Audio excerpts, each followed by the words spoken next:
Okay, so introduction to InDesign. InDesign is just a page layout application. That's the main what it is.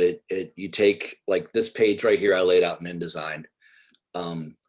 So you have this logo, some text, and then the little smaller thing of text right here, and that's really the basis of a very simple InDesign document. So if I'm going to back out of here, try and back out, I can show you.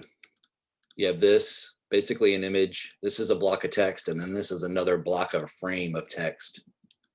And that's really how an InDesign document is built. This kind of shows you a timeline of how InDesign has been developed over the years. This 2001 to 2002 time period, it was kind of up in the air whether Quark Express or InDesign was going to be in control of the market. And eventually, obviously, Adobe sort of has monopolized it now because of the features they offer and how much work they put into developing the software and all the things you can do with it. Like I say, Quark is still available, but InDesign and Adobe are the industry standards. So today you have InDesign. It's a part of a larger family of applications, including Photoshop, Illustrator, and this is Acrobat, which most of you have used. But these are the four main ones that I use. There's other ones, After Effects for animation, Premiere Pro is used for video production. But these are the four main for graphic design, and InDesign mainly is the one where everything kind of comes together.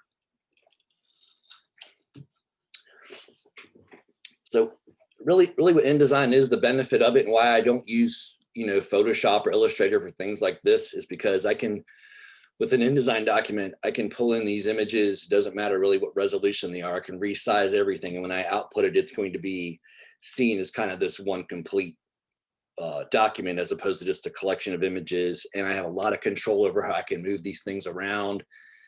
If I want to take that out, move this over here, it's very simple to do so, as long as you know the basic tenets of how to move things around.